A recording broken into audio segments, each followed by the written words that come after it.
Hey everybody.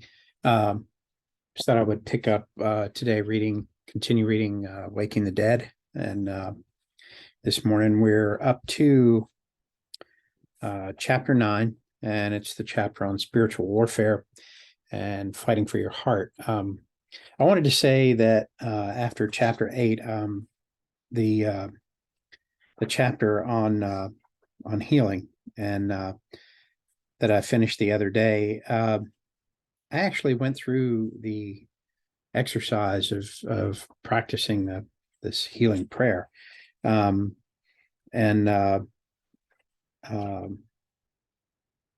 it was I heard some things from the Lord that I'd forgotten about for a long time, and apparently carried around for quite some time, and so I think it's a great exercise to go through to actually take a look at the broken places in your heart and allow him to put those pieces back together and make your heart whole, and to bring those broken pieces home, so to speak. So anyway, I'm gonna pick up here with chapter 9 and read about half the chapter and part 1. So here we go. Chapter 9, part 1: spiritual warfare, fighting for your heart.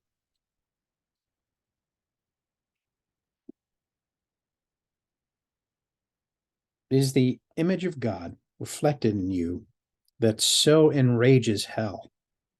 It is this at which the demons hurl their mightiest weapons. William Gurnall. Awake, awake, O Zion, clothe yourself with strength, shake off your dust, rise up, sit enthroned, O Jerusalem, free yourself from the chains on your neck, O captive daughter of Zion, God. Isaiah 52. Wolfgang Amadeus Mozart was a glorious man, an image bearer. You remember from your youth the little song, Twinkle, Twinkle, Little Star? Mozart wrote that melody when he was 3. He composed his first symphony when he was 12. Mozart's music has endured, enchanting the world for centuries. He is probably played more often than any other classical composer. Yet, this brilliant man died young. We don't really know how or why. Impoverished, alone, his body was dumped in a common grave. The movie Amadeus is Peter Shaffer's attempt to tell that tale. It's a story of genius and jealousy leading to murder. Shaffer creates a villain worthy of the devil himself in the character of the court composer Salieri. A musician of lesser note, Salieri is tormented by envy of Mozart's greatness. Like Joseph's brothers, he embodies what must have been Lucifer's jealousy of God's glory, which brought the angel to his ruin. There is a remarkable scene in the film that depicts the day Mozart's wife brings his music to Salieri in hopes of getting her husband a job. She does not yet know that he is a wolf in sheep's clothing. Glancing through the pages of Mozart's portfolio, Salieri is captivated by the work of his rival's hand. Salieri: these are originals? Frau Mozart: yes, sir. He doesn't make copies. As the astonished composer begins to read the sheets before him, he narrates the tale. Astounding. It was actually beyond belief. These were first and only drafts of music, and they showed no correction of any kind. Not one. He had simply written down music already finished in his head, page after page of it, as if he were just taking dictation. and music, finished like no music is ever finished. Displace one note and there will be diminishment. Displace one phrase and the structure would fall. It was clear to me. That sound I had heard in the Archbishop's palace had been no accident. Here again was the very voice of God. I was stating through the cage of those meticulous ink strokes at an absolute beauty. Salieri is enraptured, and the sheets fall to the floor from his limp hands. Frau Mozart begins. Is it not good? Salieri responds, clearly wounded. It is miraculous. Frau Mozart. Yes, he's very proud of his work. So, will you help us? Sullen, determined, Salieri simply leaves the room in silence. The scene shifts to his private chambers. Salieri is taking down the crucifix from the wall and placing it in the fire. Salieri continues. From now on, we are enemies, you and I, because you chose for your instrument a boastful, lustful, smutty, infantile boy. And give me only the ability to recognize the incarnation, because you are unjust, unfair, unkind. I will block you. I swear it. I will hinder and harm your creature here on earth as far as I am able, shaking his fist in the air. I will ruin your incarnation. I made a note in the margin here. It says, wow, this is Lucifer.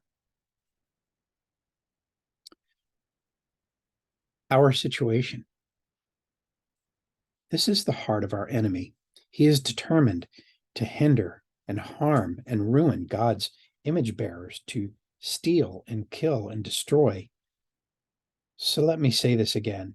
The story of your life is the story of the long and brutal assault on your heart by the one who knows what you could be, and he fears it. I hope you're beginning to see more clearly now. Otherwise, much of the Bible will not make sense to you. Much of your life will not make sense.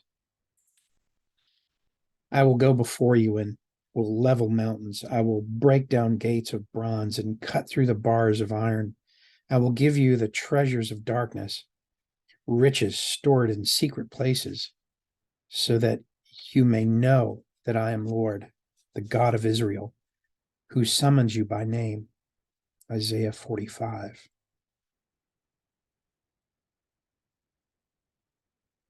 Doesn't the language of the Bible sometimes sound overblown?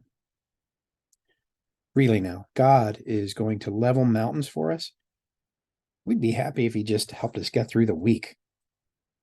What's all that about breaking down gates of bronze and cutting through bars of iron? I mean, sounds heroic. But, well, who's really in need of that? I don't know. This isn't ancient Samaria. We'd settle for a parking place at the mall. You know, I like the part about treasures of darkness and riches stored in secret places. It reminds me of Treasure Island and Long John Silver and all that. That's a children's novel. It's a classic, considered a classic by Robert Louis Stevenson. If you don't know, it's about pirates and treasure. It's a great story, one of my favorites. What boy hasn't wanted to find buried treasure? And in fact, those associations make the passage seem like fantasy as well. Good poetry, meant to inspire. but not much more. What if we looked at the passage through the eyes of the heart? That language makes perfect sense if we're living a reality on the mythic level of Amadeus or Lord of the Rings. In those stories, gates must be broken down, riches are hidden in darkness, and precious friends must be set free. If we are in an epic battle, then the language of the Bible fits perfectly. Things are not what they seem. We are at war. That war is against your heart, your glory. Once more, look at Isaiah 61. He has sent me to bind up the brokenhearted, to proclaim freedom for the captives and release from darkness for the prisoners. This is God's personal mission for his people. The offer is for us all. So we must all be held prisoner to some form of darkness. We didn't know it. That's proof enough. In the darkness, we can't see. And what is this hidden treasure? It's our hearts. They are the treasures hidden in the darkness. They are not darkness. They are hidden by darkness, pinned down, held away in secret places like a hostage held for ransom, prisoners of war. That is a given. That is assumed. The question is not, are we spiritually oppressed, but where and how are we spiritually oppressed? Think of it. Why does every story have a villain? Little Red Riding Hood is attacked by a wolf. Dorothy must face and bring down the Wicked Witch of the West in The Wizard of Oz. Qui-Gon Jinn and Obi-Wan Kenobi go hand to hand against Darth Maul. To release the captives of the Matrix, Neo battles the powerful agents. Frodo is hunted by the Black Riders, the Morgul blade that the Black Riders pierced Frodo with in the battle on Weathertop. It was aimed at his heart. Beowulf kills the monster Grendel, and then he has to battle Grendel's mother. St. George slays the dragon. The children who stumbled into Narnia are called upon by Aslan to battle the White Witch and her army so that Narnia might be set free. Every story has a villain because yours does. Your story has a villain. You were born into a world at war. When Satan lost the battle against Michael and his angels, he was hurled to earth and his angels with him. Revelation 12. That means that right now on this earth, there are hundreds of thousands, if not millions, of fallen angels, foul spirits, bent on our destruction. And what is Satan's mood? He's filled with fury because he knows that this time is short. Verse 12, in Revelation 12. So what does he spend every day and every night of his sleepless, untiring existence doing? Then the dragon was enraged at the woman and went off to make war against those who obey God's commandments and hold to the testimony of Jesus. Verse 17. He has you in the crosshairs, in his sights, and he isn't smiling. You have an enemy. He's trying to steal your freedom, kill your heart, destroy your life. As Satan said through Salieri, I will hinder and harm your creature here on earth as far as I am able. I will ruin your incarnation.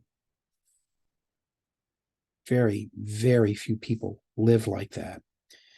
The alarm goes off and they hit the snooze button catch a few extra winks, gulp down a cup of coffee on their way to work, wonder why there are so many hassles, grab some lunch, work some more, come home under a sort of cloud and look at the mail, have dinner, watch a little TV, feed the cat, and fall into bed without once even wondering how the enemy might be attacking them.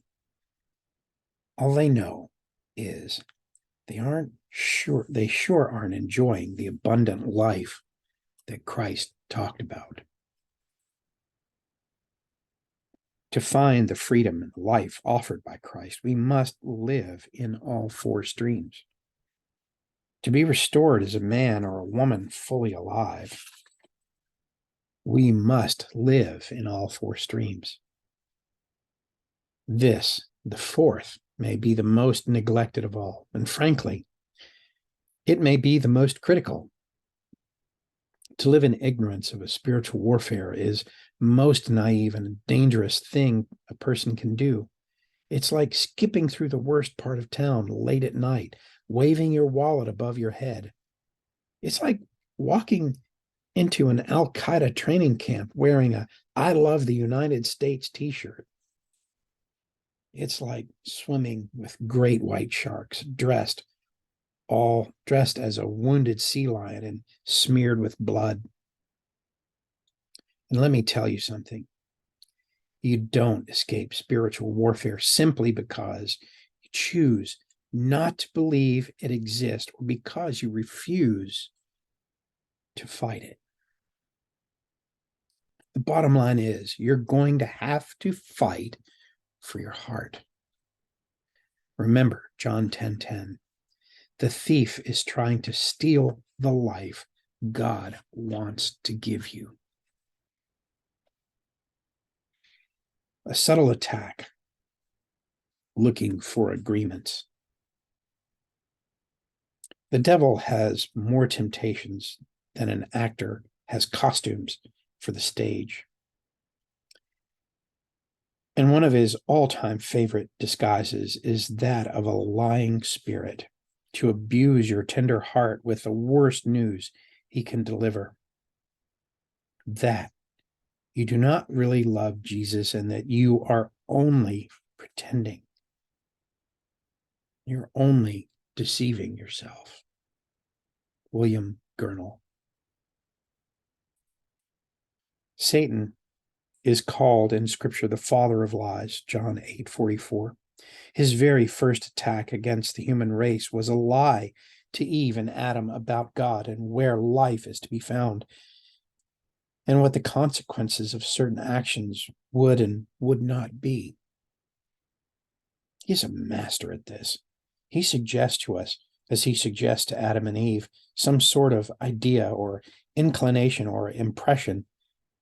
And what he's seeking is a sort of agreement on our part. He's hoping we'll buy into or believe whatever he's saying, offering, or insinuating. Our first parents bought into it, and look at what disaster came of it. But that story isn't over. The evil one is still lying to us, seeking our agreement every single day. Your heart is good. Your heart matters to God. These are the two hardest things to hang on to. I'm serious. Try it. Try to hold on to this, even up for a day. My heart is good. My heart matters to God. You'll be amazed at how much accusation you live under. You have an agreement with your daughter on the way to school, an argument with your daughter on the way to school. As you drive off, you have a nagging sense of, well, you really blew that one.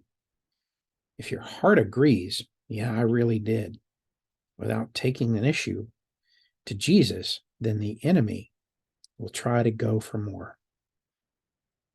You're always blowing it with her. Another agreement is made. It's true. I'm such a lousy parent. Keep this up, and your whole day is tanked in about 5 minutes. The enemy will take any small victory he can get. It moves you from you did a bad thing to you are bad, or weak, or ugly, or prideful. You know how it goes. After a while, it just becomes a cloud that you live under. Accept it as normal. My friend Aaron decided to get into shape.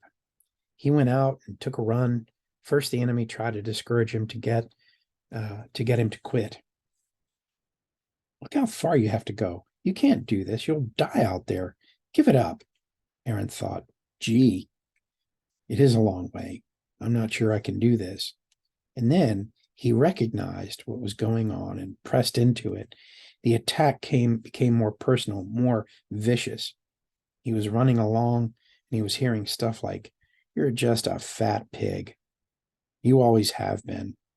A gorgeous woman in fabulous shape approaches from the other direction. "She'd never be attracted to a slob like you." By the time I got back to the car, he said, I felt like I'd been assaulted. But this time, I knew what it was, and I won. I made no agreements. This sort of thing goes on all the time, but unlike Aaron, most of the time, we don't recognize it as an attack. At first, it tends to be vague, not voices in the head, not an obvious assault, but more a sense of we have an impression, a feeling that comes over us, the power of suggestion.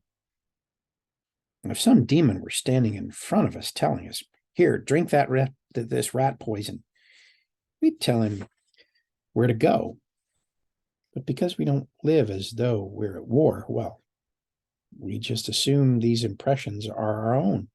We accept them, agree with them, live under them, like slaves, under a taskmaster. Listen carefully. Any movement toward freedom and life, any movement toward God or others will be opposed. Marriage, friendship, beauty, rest. A thief wants it all. A.W. Tozer wrote, "So it becomes the devil's business to keep Christian spirit imprisoned. He knows that the believing and justified Christian has been raised up out of the grave of his sins and trespasses. From that point, Satan works that much harder to keep us bound and gagged, actually imprisoned in our own grave clothes. He knows that if we continue in this kind of bondage, we are not much better off than when we were spiritually dead." Sadly, many of these accusations will actually be spoken by Christians, having dismissed a warfare worldview they do not know who is stirring them or stirring them to say certain things. The enemy used David, who apparently wasn't watching for it, to do his evil. Satan rose up against Israel and incited David to take a census of Israel. 1 Chronicles. He tried to use Peter too. From that time on, Jesus began to explain to his disciples that he must go to Jerusalem and suffer many things. Peter took him aside and began to rebuke him. "Never, Lord," he said. "This shall never happen to you." Jesus turned and said to Peter, "Get behind me, Satan." Matthew 16. Heads up. These words will come from anywhere. Be careful what or who you're agreeing with. The whole plan is based on agreements. When we make those agreements with demonic forces suggesting things to us, we come under their influence. It becomes a kind of permission we give the enemy, sort of like a contract. The bronze gates start clanging shut around us. I'm serious. Maybe half the stuff people are trying to work through in counseling offices or pray about in their quiet times is simply agreements they've made with the enemy. Some foul spirit whispers, "I'm such a stupid idiot. They agree with it. And then they spend months and years trying to sort through the feelings of insignificance. They'd end their agony if they treat it for the warfare it is, break the agreement they've made, and send the enemy packing. If you're having trouble taking all this in, let me ask you, have you had this experience? Sometimes bad happens. You start telling yourself what a jerk you are. Do you really think the source of that is just you or God? Think about it this way. Who would take the most delight in it? Take it all real slow if you need to. Start by simply entertaining the notion that the source might be something besides your own low self-esteem. I don't mean to suggest it's easy. This can get really nasty. We've been looking for a house for 4 years. A long story. One we haven't time for here, but those have been 4 years of ups and downs and promises and hopes, and finally, just this last Sunday afternoon, we found it. It was not only beautiful and private, it was perfect for holding many fellowship events that are the centerpiece of our community. A perfect fit for our family. The only property we'd seen that met our criteria and made our hearts beat faster. And it was vacant. We could move in immediately. After a long, hard journey, we found a place of rest, a respite from the battle. We wrote up what we thought would be a slam dunk offer. As our agent drove to deliver the contract, we received a call that another offer came just before us by 20 minutes. Some agent in his office saw our offer and sneaked one in ahead of ours, designed to beat us out. It felt like a perfect setup. Our hearts were so hopeful, open, vulnerable. I can equate it only to something like parents waiting for 4 years to adopt, and finally the opportunity opens for them, and God says, "This is your turn. This is my gift to your hearts." They're promised a baby, but on the day they're supposed to receive her, she's given to another couple. We really thought this house was a gift from God. Not getting it was direct, intentional wound to our hearts. It wasn't just about the house, for heaven's sake. That sounds silly.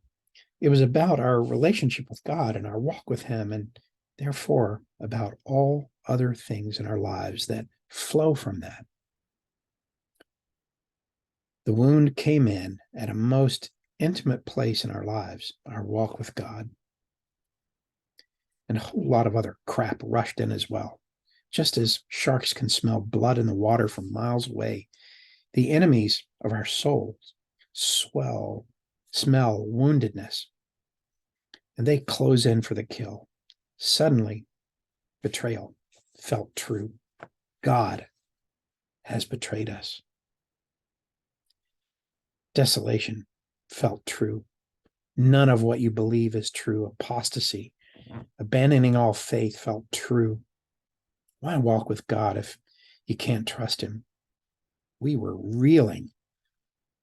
Thoughts went through our hearts about how to get out of this book contract, because I can't write except out of my walk with God, and that had just been pierced. Stacy was crying. Our middle son was crying. I felt like I'd been hit by a truck. If Jesus said, "The thief comes to steal, kill, and destroy," well, then why don't we think the thief ever actually comes to steal and kill and destroy? Good grief. The things people just roll over and accept as God's will. The house was just the move to steal. The enemy wanted to kill our hearts and destroy our faith and all that flows from it. I think that's nearly always true. The particular attack is not the issue. He'll steal anything to kill and destroy. During an assault like that, you must remember, make no agreement. The enemy will suggest all sorts of things. You see, God doesn't care. You're not worth fighting for. Your heart doesn't matter. You can't trust him. He's trying to kill your heart, destroy the glory of your life. It will feel hard, really hard, almost impossible. But whatever you do, make no agreements. You have to start here. I'm going to stop there, chapter 9, part 1, and I'll pick up the rest of the chapter that begins with the section Open Assault. And we'll continue that later today or tomorrow. Have a great day.